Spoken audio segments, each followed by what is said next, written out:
no compromise. Unga side liyo, enga side liyo. It's a GT promise. GT Holidays, South India's #1 travel brand. எல்லாருக்கும் இப்போ வந்து பீலா வெங்கடேஷ் 2020 காலகட்டங்களில் அவர் வந்து பீலா ராஜேஷ் அப்படின்னா தான் எல்லாருக்கும் தெரியும். அவங்க ஒரு சென்னை மெடிக்கல் காலேஜில் படிச்சுட்டு ஒரு யூபிஎஸ்சி எக்ஸாம் எழுதி அவங்க வந்து ஐஏஎஸ் தேர்ச்சி பெற்று முதல்ல வந்து செங்கல்பட்டில் வந்து தமிழ்நாட்டில் அந்த மாதிரி இவங்க வந்து நோய்க்கு வந்து மத சாயம் பூசி அதை பிரித்து பேச ஆரம்பித்தது வந்து ஒரு பெரிய விமர்சனமாச்சு. விமர்சனமான அப்புறம் என்ன பண்ணாங்கன்னா, அந்த தப்லீக் ஜமாத்துங்கிறத மேட்டரை கட் பண்ணிவிட்டு சிங்கிள் சோர்ஸ், தனியார் அமைப்புகள், டெல்லி போய் வந்தவர்கள் இப்படிலாம் பேச ஆரம்பிச்சாங்க. அன்றைக்கி இருந்த ஆட்சியாளர்கள் சொன்ன விஷயத்தை கேட்டு அவங்க பேசியிருக்கிறாங்க. அவங்க இந்த மாதிரி வாசிங்க, இந்த மாதிரி சொல்லுங்கள் அப்படின்னு. அங்கே இருக்க அவங்களுக்கு அன்றைக்கி இருந்த எடப்பாடி பழனிசாமி ஆட்சி, அன்றைக்கி இருந்த ஹெல்த் மினிஸ்டர் வந்து விஜயபாஸ்கர், அவர்களுக்கு ஏதோ ஒரு அழுத்தம் கொடுக்கப்பட்டு அவர்களால் சொல்லப்பட வச்சது தான். இப்போ இவங்க வந்து ஒரு அதிகாரியாக இருந்திருக்காங்க. பர்சனலாக அவங்களுடைய கேரக்டரை விசாரிக்கிறப்ப அவங்க வந்து நல்ல இப்படி போயிட்டு இருக்கப்போ தான் அந்த 2020 அவங்க பரபரப்பு ஆனதுக்கு பிறகு அவங்களோட வாழ்க்கையில் நிறையா மாற்றங்கள், ஏமாற்றங்கள், சோகங்கள், தடுமாற்றங்கள் எல்லாம் போகுது. அப்போ ராஜேஷ் தாஸ் அப்படிங்கிற அந்த ஐபிஎஸ் அதிகாரி வந்து இன்னொரு ஐபிஎஸ் அதிகாரிக்கு பாலியல் ரீதியாக தொந்தரவு பண்ணார், சீண்டல் பண்ணாருன்னு அவர் மேல் வழக்கு பதிவுப்பட்டு அவருக்கு வந்து தலைமறைவாக இருந்தார். அப்புறம் கூட்டு வந்தாங்க. அதற்கு பிறகு அவருக்கு 3 ஆண்டுகள் தண்டனையெல்லாம் கொடுக்கப்பட்ட பிறகு இவங்களுக்குள்ள கருத்து வேறுபாடு ஏற்படுது. இப்போ இடையில தான் அவங்களுக்கு வந்து திடீர்னு அடிக்கடி தலைவலி வர்ற மாதிரி அவங்களுக்கு இருந்திருக்கு. அவங்க போய் செக் பண்ணி பார்க்குறப்ப பிரெயினில் சரி ஒரு சின்ன கட்டி இருந்திருக்கு அப்படின்னு பார்க்குறப்ப அந்த கட்டியை பயாப்சியெல்லாம் எடுத்து பார்க்குறப்ப அது வந்து ஒரு கேன்சர் கட்டி, பிரெயினில் அது ஒரு டியூமர் மாதிரி இருந்து அது கேன்சராக மாதிரி இருக்குது. அதான் அவங்களுக்கு தான் தெரியுமேங்க, அது வந்து தீர்க்க முடியாத ஒரு நோய். இன்றைக்கி பல கோடிகளுக்கு அவங்களுக்கு சொத்து இருக்குது, ஒரு பாரம்பரியமான ஃபேமிலி, படித்தவங்க எல்லாம் இருந்தும் கூட காசு பணம் இருந்தும் கூட அவங்களால காப்பாற்ற முடியல. கடந்த சில மாதங்களாக இந்த கோவிட் முடிஞ்சதுக்கு பிறகே வந்து பார்த்திங்கன்னா குடும்பத்துக்குள்ளே ஏற்பட்ட பிரச்சனை, கணவருக்கு ஏற்பட்ட பிரச்சனை, அதனால் இவங்களுக்கு ஏற்பட்ட டிவோர்ஸு, அதுக்கு பிறகு இவங்களுக்கு ஏற்பட்ட உடல்நிலை பாதிப்பு, கடந்த 1.5 வருஷம் 2 வருஷமாகவே உடல்நிலை பாதிப்பில் தான் இருந்திருக்கிறாங்க. அதுக்கு பிறகு கடந்த 6 மாதமாக அவங்க பெருசாக ஆக்டிவாக இல்லாமல் வீட்டிலேயே தான் இருந்திருக்கிறாங்க. தொடர்ந்து அந்த பிரச்சனைக்கு பிறகு தான் அவங்க அந்த கோவிட் பிறகு தான் அவங்க வந்து நிறையா பாதிப்புகள், பர்சனலாகவும் சரி உடல் ரீதியாகவும் நிறைய பாதிப்பு ஏற்பட்டிருக்கு. 50க்கும் மேற்பட்ட உலக நாடுகளில் 100 கோடிக்கும் அதிகமான ஆகாயம் தமிழ் பார்வையாளர்களுக்கு பேரன்பும் திருநன்றி. ஆகாயம் நேயர்களுக்கு வணக்கம். பீலா வெங்கடேசன் ஐஏஎஸ் அதிகாரி அவர்கள் வந்து உயிரிழந்திருக்கிறாங்க. இது இப்போ ஒரு பரபரப்பான செய்தியாக போயிட்டுருக்கு. கொரோனா காலகட்டத்தில் நம்ம டிவியில் வந்து அதிகம் பார்த்த ஒரு முகம் அவங்க. திடீர்னு எதனால் அந்த சம்பவம், அவங்களுடைய வாழ்க்கை, அவங்களுடைய சர்வீஸ், இதை பற்றி பேசுகிறதுக்காக நம்ம கூட மூத்த பத்திரிகையாளர் திரு சுபேர் அவர்கள் இருக்காங்க. வணக்கம் சார். வணக்கம். பீலா வெங்கடேசன் அவர்கள் வந்து ரொம்ப நாள் உடல்நிலை சரியில்லாமல் இருந்தாங்கன்னு சொல்லி இப்போ செய்திகளில் பார்க்குறோம். ஆனால் பொதுவாக இந்த மாதிரி எல்லாருக்கும் தெரிந்த ஒருத்தங்க ஒரு அதிகாரி உடல்நலம் குன்றி இருக்காங்கன்னா அது அப்பப்போ செய்திகளில் வந்துடும்ல சார். திடீர்னு எதனால் இது இந்த சம்பவம்? எல்லாருக்கும் இப்போ வந்து பீலா வெங்கடேஷ் ஒரு 2020 காலகட்டங்களில் அவர் வந்து பீலா ராஜேஷ் அப்படின்னா தான் எல்லாருக்கும் தெரியும். அவங்க ஒரு தமிழ்நாடு கேடரில் இருக்கக்கூடிய ஒரு ஐஏஎஸ் ஆஃபீஸர். பேசிக்காக அவங்க வந்து ஒரு doctor, MBBS doctor, Chennai medical காலேஜில் படிச்சுட்டு அப்புறம் யூபிஎஸ்சி எக்ஸாம் எழுதி அவங்க வந்து ஐஏஎஸ் தேர்ச்சி பெற்று முதல்ல வந்து செங்கல்பட்டில் வந்து சப் கலெக்டராக ஜாயின் பண்ணுறாங்க, டெப்யூட்டி கலெக்டராக ஜாயின் பண்ணுறாங்க. அதுக்கு பிறகு நிறைய பதவிகளில் தமிழ்நாடு அரசில் இருந்திருக்கிறாங்க. அதுக்கு பிறகு கொஞ்ச நாள் மத்திய அரசில் கூட ஒர்க் பண்ணியிருக்காங்க. திருப்பி தமிழ்நாடு அரசுக்கு வந்திருக்கிறாங்க. வந்த பிறகு தான் 2019 தமிழ்நாடு ஹெல்த் செக்ரட்டரியாக வந்து அவங்க அப்பாயின்ட் பண்ணுறாங்க. 2019 தமிழ்நாடு சுகாதாரத்துறை செயலாளராக COVID-19க்கு அந்த முன்னாடி அந்த காலகட்டங்களில் வந்த பிறகு தான் அந்த கோவிட் பார்த்தோம். அது ஒரு பெரிய பரபரப்பாக போச்சு. அப்போ இவங்க வந்து தமிழ்நாட்டுக்கு ஒரு இக்கட்டான நிலைமையில் தமிழ்நாட்டினுடைய ஹெல்த் டிபார்ட்மெண்ட்டுடைய செக்ரட்டரியாக இருக்கிறாங்க. அப்போ தான் இவங்க வந்து வெளியில் தெரிய ஆரம்பிக்கிறாங்க. ஒவ்வொரு நாளும் வந்து சாயங்காலம் 6 மணி ஆச்சுன்னா தமிழ்நாட்டு மக்கள் மூலம் வந்து டிவி முன்னாடி உட்காந்துருப்பாங்க. இன்றைக்கி வந்து எவ்வளோ பேஷண்ட்டு எந்த மாவட்டத்தில், ஏன்னா அந்த பேஷண்ட் கணக்கை வச்சு தான் நமக்கு இங்கே இருக்கக்கூடிய அந்த கட்டுப்பாடுகளை தளர்த்துவாங்க. ஒரு இந்த ஏரியாவில் கட்டுப்பாடு, இந்த பேஷண்ட் அதிகமாக இருந்துச்சுன்னா கடை 2 மணி நேரம் தான் மளிகை கடை திறந்துருக்கும், 2 மணி நேரம் தான் பால் கடை திறந்துருக்கும் அப்படின்னு சில கட்டுப்பாடுகளை, இந்த பகுதிகளை பிளாக் பண்ணி வைக்கிறது, அந்த ஊருக்கு பஸ் சர்வீஸ் போகிறது, இந்த பாஸ் கொடுக்குறதெல்லாம் வந்து அந்த பேஷண்ட்டுடைய எண்ணிக்கையை வச்சு தான் முடிவு பண்ணுவாங்க. அப்போ ஒட்டுமொத்தமாக எல்லாரும் ஆச்சரியமாக பார்க்குறது வந்து, ஆவலாக எதிர்பார்க்குறது வந்து இந்த இன்னைக்கு எவ்வளோ பேஷண்ட்டு எந்த மாவட்டத்தில் அப்படின்னு பார்ப்போம். அதை பார்த்து தான் அந்த கட்டுப்பாடுகள் விதிக்கிறதுலாம். அப்போ தான் இவங்க வந்து வெளியில் வர்றாங்க. வெளியில் வந்து பத்திரிகையாளர் சந்திப்பு தினந்தோறும் சாயங்காலம் 6 மணிக்கு நடக்கும். அந்த பத்திரிகையாளர் சந்திப்பில் இவங்க போட்டு வர்ற காஸ்டியூமை பார்க்குறதுக்கு பெண்கள் வந்து ஒரு பெரிய ரசிகர்கள் கூட்டம் இருந்தாங்க. அவங்க ஒரு மாதிரி ஃபுல் இந்திரா காந்தி டைப் ஒரு டிப்பிக்கல் ஐஏஎஸ் அப்படின்ற மாதிரி போட்டு வருவாங்க. வந்து டெய்லி ஒரு காஸ்டியூமில் வருவாங்க. அதை பார்க்குறதுக்கு பெண்கள் வந்து அதிகமாக அதை பார்ப்பாங்க. அப்போ ரொம்ப எதிர்பார்க்கப்பட்ட ஒரு பேசப்பட்ட ஒரு பரபரப்பான ஒரு நபராக இருந்தவர் தான் இந்த ஃபீலா ராஜேஷ். அப்போ வந்து ஃபீலா ராஜேஷ் 2023 தான் ஃபீலா வெங்கடேசனாக மாறுறாங்க. அதுக்கு மாறினதுக்கு உண்டான காரணம் இருக்குது, அதை நம்ம சொல்லுவோம். ஓகே. இப்போ என்ன பண்ணுறாங்க, அந்த காலகட்டங்களில் அவங்க மேல் நிறைய விமர்சனங்களும் வந்துச்சு. என்னன்னா வந்து கொரோனா பெருந்தொற்று அப்படி கொரோனா நோய்ங்கிறது வந்து சைனாவில் ஆரம்பிக்கப்பட்டு உகான்கிற ஒரு மாநிலத்தில் ஆரம்பிக்கப்பட்டு அது உலகம் முழுக்க பரவுச்சு. அப்போ இந்தியாவிலையும் அது பரவலான பிறகு அன்றைக்கி இருக்கக்கூடிய சிலர் திட்டமிட்டே சில வேலையை செஞ்சாங்க. அதாவது குறிப்பாக தப்லீக் ஜமாத் போயிட்டு வந்தவங்க தான் வந்து இந்த நோயை பரப்புகிறாங்க அப்படின்னு வட இந்திய ஊடகங்கள் பெருசாக அதை வந்து ப்ரொமோட் பண்ணிச்சு. அந்த செய்தி அப்படி தமிழ்நாட்டுக்கு வந்துருச்சு. தமிழ்நாட்டுக்கு வந்த பிறகு இவங்க என்ன சொல்கிறாங்கன்னா, ஒரு நாள் வந்து பேஷண்ட்டு இன்றைக்கி 1000 பேஷண்ட் அப்படின்னா 200 பேர் வந்து தருமபுரியில், அதில் 100 பேர் வந்து தப்லீக் ஜமாத் போயிட்டு வந்தாங்க. 200 பேர் வந்து மதுரையில், அதில் 50 பேர் வந்து தப்லீக் ஜமாத் போயிட்டு வந்தாங்க. ஒரு 150 பேர் வந்து சென்னையில், அதில் 30 பேர் தப்லீக் ஜமாத். இந்த மாதிரி நோய்களை வைத்து மதத்தின் பேர் அடையாளத்தில் சொல்லி அவங்களை பிரிக்க ஆரம்பிச்சாங்க. இது உண்மையில் இந்த மாநாட்டுக்கு போனவங்க போகாதவங்கன்ற கிளாசிஃபிகேஷன் இல்லை. அந்த நோய் ஆரம்பித்தது சைனாவில் இருந்து உலக நாடுகள்லாம் போச்சு. அப்போ இவங்க என்ன சொல்கிறாங்கன்னா, இந்த கூட்டமாக சேர்ந்தாங்க, அதில் இருந்து தான் நோய் பரவுச்சு அப்படின்னு சொல்லப்பட்டது. அதுக்கு பிறகு நீதிமன்றங்கள் கூட அதெல்லாம் கண்டிச்சாங்க. தமிழ்நாட்டில் அந்த மாதிரி இவங்க வந்து நோய்க்கு வந்து மத சாயம் பூசி அதை பிரித்து பேச ஆரம்பித்தது வந்து ஒரு பெரிய விமர்சனமாச்சு.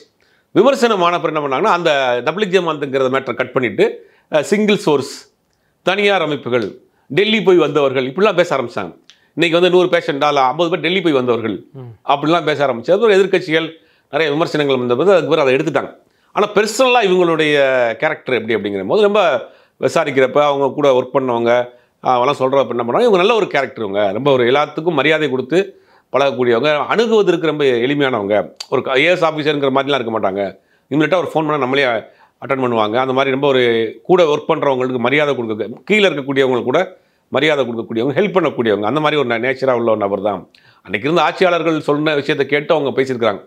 அவங்க இந்த மாதிரி வாசிங்க, இந்த மாதிரி சொல்லுங்கள் அப்படின்னு அங்கே இருக்க அவங்களுக்கு. அன்றைக்கி இருந்த எடப்பாடி பழனிசாமி ஆட்சி, அன்றைக்கி இருந்த ஹெல்த் மினிஸ்டர் வந்து விஜயபாஸ்கர், அவர்களுக்கு ஏதோ ஒரு அழுத்தம் கொடுக்கப்பட்டு அவர்களால் சொல்லப்பட வச்சது தான். இப்போ இவங்க வந்து ஒரு அதிகாரியாக இருந்திருக்கிறாங்க.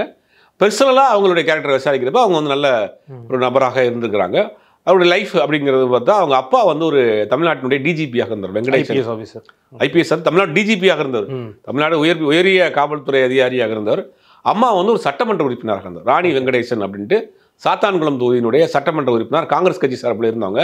அப்பா ஒரு டிஜிபி, அம்மா ஒரு எம்எல்ஏ, இவங்க வந்து ஒரு டாக்டர், இவங்க வந்து ஒரு எம்பிபிஎஸ் டாக்டர். எம்பிபிஎஸ் முடிச்சு ஹவுஸ் சர்ஜன் இருக்கிறப்பே அவங்க வந்து யூபிஎஸ்சி ப்ரிப்பேர் ஆக ஆரம்பிச்சாங்க. டாக்டர் அவங்க பெருசாக 1 வருஷம் 2 வருஷம் தான் ப்ராக்டிஸ் பண்ணியிருப்பாங்க. அதுக்குள்ளேயே இதாகிட்டாங்க, ஐஏஎஸ் ஆஃபீஸர் ஆகி நேரடியாக போஸ்டிங் பண்ணிட்டாங்க. அதனால் இவங்க டாக்டராக இருந்து ஐஏஎஸ் ஆனதுனால மெடிசன் சம்மந்தப்பட்ட ஏரியாக்குள்ளே நிறையா போட்டாங்க.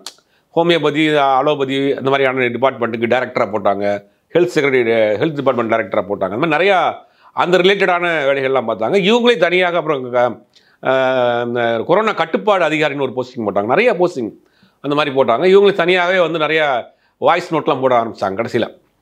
அப்புறம் அந்த கொரோனா டைமில் வந்து என்ன மாதிரியான வழிமுறையெல்லாம் நம்ம பாதுகாக்கணும், கடைப்பிடிக்கணும், இதெல்லாம் என்ன இது பண்ணலாங்க. அவங்களுடைய செல்ஃபாக ஒரு டிப்ஸ்லாம் போட ஆரம்பித்தாங்க, கொரோனாவை எப்படி காப்பாற்றிக்கிறதுன்னு. அந்த மாதிரி பரபரப்பான வந்தார்.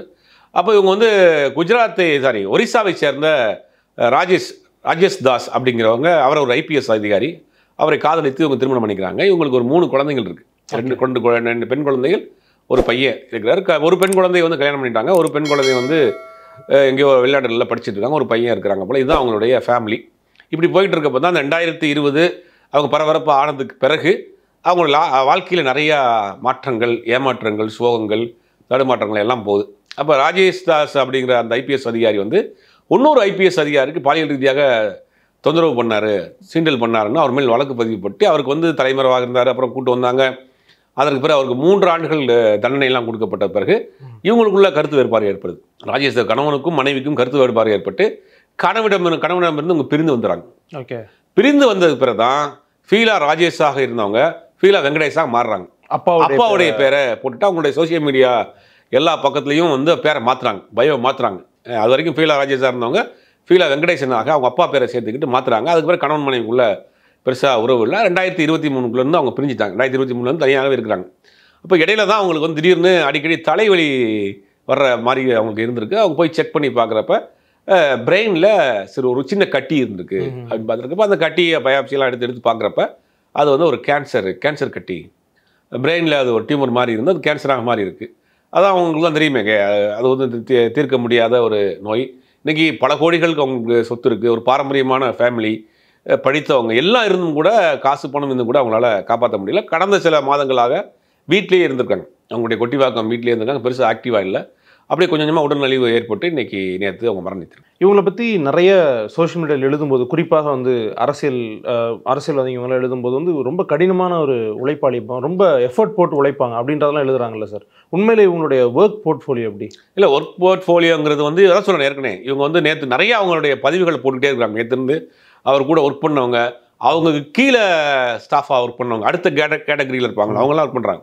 எல்லார்ட்டையுமே ரொம்ப ஒரு மரியாதையாக அன்பாக நடத்தக்கூடியவங்க, பொதுமக்கள் எளிதாக அணுகக்கூடிய இடத்துல இருந்தாங்க. அப்படி எஸ்பெஷலி அந்த கோவிட்-19 டைம். ஆமாம், அந்த நேரத்தில் நமக்கு ஒரு டவுட் அப்படின்னா நிறைய பத்திரிகையாளர் கூட சொன்னாங்க, நம்ம உடனே ஃபோன் பண்ணி அட்டன் பண்ணுவாங்க, உடனே எல்லாத்தையும் வந்து நம்ம அட்டன் பண்ணாட்டி கூட திருப்பி அவங்க லைனில் வருவாங்க, வாய்ஸ் நோட் போடுவாங்க, ஏதாவது முக்கியமான இன்ஸ்டன்ட்னா அப்படின்னா. அவங்க மாதிரி நிறையா ஒரு ஃப்ளெக்சிபிளான ஒரு ஆஃபீஸராக தான் இருந்திருக்காங்க.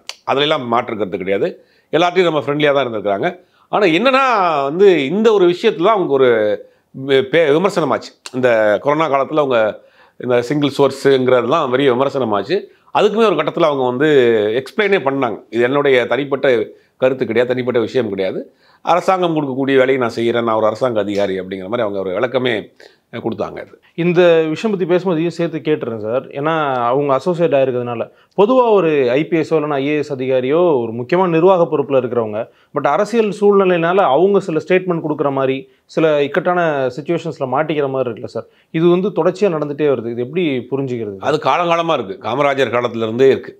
காமராஜர் பார்த்தீங்கன்னா ஒரு இன்சிடென்ட் கூட சொல்லுவாங்க, ஒரு ஐஏஎஸ் ஆஃபீஸர் வந்து ஒரு அன்னைக்கு இருந்த காமராஜர் ஆட்சி காலத்தில் இருந்த ஒரு கட்சி நபர் வந்து இவர்கிட்ட போய் ஒரு விஷயத்துக்காக ஃபோர்ஸ் பண்ணுறாரு, ஒரு தியேட்டர் ஓப்பன் பண்ணுறதுக்கு ஏதோ ஒரு இஷ்யூக்கு.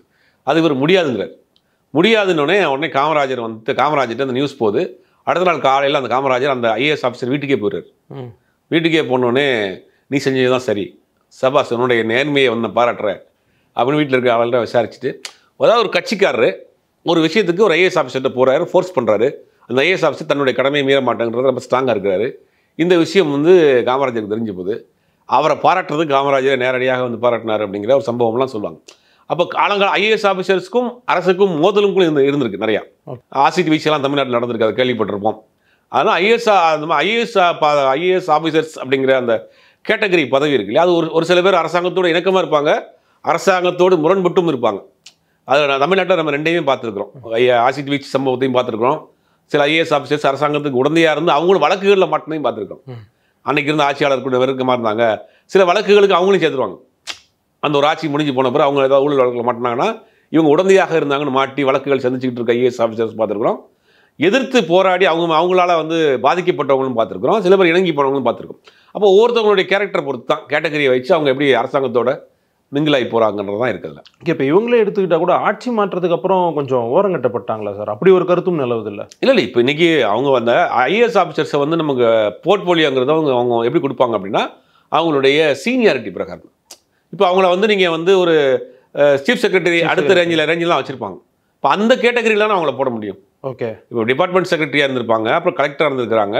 இப்போ இன்னொரு department secretary chief department secretary 2 இருப்பாங்க. இப்போ ஒரு உதாரணத்துக்கு டூரிசம் டிபார்ட்மெண்ட்னா டூரிசம் டிபார்ட்மெண்ட்டோட செக்ரட்டரி ஒருத்தருப்பார், சீஃப் செக்ரட்டரி ஒருத்தருப்பார். ஓகே, ஒரே டிபார்ட்மெண்ட்டில் அதுக்கு மேலே இருப்பாங்க மேனேஜர், ஜென்ரல் மேனேஜர் மாதிரி தான் சிம்பிளாக சொல்லணும். அந்த கேட்டகரியில் அவங்க வந்துட்டாங்க. ஏன்னா ஆல்மோஸ்ட் அவங்க வந்து இன்னொரு 4 வருஷம் தான் சர்வீஸ் ரிட்டையர்ட் ஆக போகிறாங்க. ஆல்ரெடி அவங்க வந்து ஒரு சீஃப் செக்ரட்டரி ரேஞ்சில் இருக்கிறாங்க. இப்போ அவங்கள கொண்டு போய் நீங்கள் வந்து சப் கலெக்டராவோ டிபார்ட்மெண்ட் செக்ரட்டரியாவோ போட முடியும். அந்த கேட்டகரியில் வந்துட்டாங்க. இப்போ கொஞ்சம் ஒன்றும் சொல்ல போனால் இன்னொரு 4-5 வருஷத்துக்குள்ள அவங்க சீஃப் செக்ரட்டரியாக கூட ஆகி ரிட்டையர் ஆகக்கூட எல்லாருமே அவங்களுக்கு இருக்குது, அந்த சீனியாரிட்டி இருக்குது. பட் அதனால இப்போ எரிசக்தி துறையில் போட்டிருக்காங்க, எரிசக்தியுடைய சீஃப் செக்ரட்டரியாக தான் எடுத்துருக்காங்க. அந்த நேரத்தில் இந்த மாதிரி மறைவு நடந்திருக்கு. நீங்கள் பார்த்தீங்கன்னா கூட ஒர்க் பண்ண நிறைய ஐஏஎஸ் ஆஃபீஸர்ஸ் நிறையா போய் பார்த்துட்டு வந்திருக்காங்க. அவங்களுடைய எக்ஸ்பீரியன்ஸை அவங்களோட பழகின இதெல்லாம் ஷேர் பண்ணிகிட்டு இருக்காங்க. முதலமைச்சர் போய் ஆறுதல் சொல்லிட்டு வந்திருக்காங்க. ஏன்னா முதலமைச்சர் போகிறாருன்னா அதுக்கு வந்து ஒரு ஐஏஎஸ் ஆஃபீஸரை தாண்டி 2006-2011 காலகட்டங்களில் அவங்க சட்டமன்ற உறுப்பினராகவும் இருந்தாங்க. அவங்க அம்மா ராணி வெங்கடேசன் வந்து காங்கிரஸ் கட்சியினுடைய சாத்தான்குளம் தொகுதியுடைய சட்டமன்ற உறுப்பினர். அப்போ வந்து திமுக அரசாங்கம், அப்போ கூட்டணி கட்சி அப்படிங்கும்போது அந்த இன்றைக்கும் திமுக காங்கிரஸ் கூட்டணி தானே இருக்குது. அப்படிங்கும்போது அந்த நட்புலாம் இருக்குது. அவங்க அம்மா இருக்கிறாங்க, இப்போ இருக்கிறாங்க, ஆக்டிவாக இருக்கிறாங்க. இன்றைக்கி காலையெல்லாம் கூட பார்த்தப்போ தெரியும் அவங்க தான் நின்று அந்த எல்லாத்தையும் பார்த்துக்கிறாங்க. இந்த மாதிரி ஒரு பாரம்பரியமான ஒரு குடும்பம். அவங்க அப்பா ஒரு டிஜிபி, அம்மா ஒரு எம்எல்ஏ. இன்னொரு கூடுதல் தகவல் என்னென்னா, இவங்க வந்து பொன் ராதாகிருஷ்ணன், முன்னாள் மத்திய அமைச்சர் பாஜகவை சேர்ந்த பொன் ராதாகிருஷ்ணனுடைய நெருங்கிய உறவினர்கள். ஓகே. அந்த மாதிரி பல வழியில் அரசியல் வந்து இப்போ அதிகாரம் எல்லாம் கலந்த ஒரு குடும்பம் தான் அது. இவங்களும் நல்ல ஒரு படித்த ஒரு பிரில்லியண்டான வரலாம். அதனால ஒரே அட்டம்ப்ட்லேயே இவங்க பாஸ் பண்ணியிருக்காங்க. யூபிஎஸ்சி ரொம்ப ஷார்ட் டைம்லேயே கிளியர் பண்ணிட்டு தான் அவங்க வந்து ஐஏஎஸ் ஆகிருக்கிறாங்க. அந்த மாதிரி ஒரு பெரிய பேக்ரவுண்டு எல்லாம் இருந்தும் உடல்நிலை ஒத்துழைக்காதனால இன்றைக்கி மரணம் அடைஞ்சிருக்காங்க. ஓகே. போஸ்ட் கோவிட் ஒரு 21 இல்லை 22க்கு அப்புறம் வந்து இவங்களுக்கு நிறைய சிக்கல்கள் இருந்துச்சு, இல்லை இவங்களுக்கு அவ்வளோ ஒரு பெரிய ஏறுமுகம் இல்லை, அதுக்கப்புறம் தான் இந்த சம்பவம் அப்படின்னு சொல்கிறாங்களே சார்? ஆமாம். அந்த கோவிட் முடிஞ்சதுக்கு பிறகே வந்து பார்த்திங்கன்னா குடும்பத்துக்குள்ளே ஏற்பட்ட பிரச்சனை, கணவருக்கு ஏற்பட்ட பிரச்சனை, அதனால் இவங்களுக்கு ஏற்பட்ட டிவோர்ஸு, அதுக்கு பிறகு இவங்களுக்கு ஏற்பட்ட உடல்நிலை பாதிப்பு, கடந்த 1.5 வருஷம் 2 வருஷமாகவே உடல்நிலை பாதிப்பில் தான் இருந்திருக்கிறாங்க. அதுக்கு பிறகு கடந்த 6 மாதமாக அவங்க பெருசாக ஆக்டிவாக இல்லாமல் வீட்டிலேயே தான் இருந்திருக்கிறாங்க. தொடர்ந்து அந்த பிரச்சனைக்கு பிறகு தான் அவங்க அந்த கோவிட் பிறகு தான் அவங்க வந்து நிறையா பாதிப்புகள் பர்சனலாகவும் சரி உடல் ரீதியாகவும் நிறைய பாதிப்பு ஏற்பட்டிருக்கு. ஓகே சார், அவங்களுடைய ஆன்மா சாந்தி அடைய வேண்டிப்போம். உங்களுடைய கருத்துக்களுக்கும் உங்களுடைய நேரத்துக்கும் ரொம்ப நன்றி சார். No compromise. உங்க சைடுலயும் எங்க சைடுலயும். It's a GT Promise. GT Holidays, South India's #1 travel brand.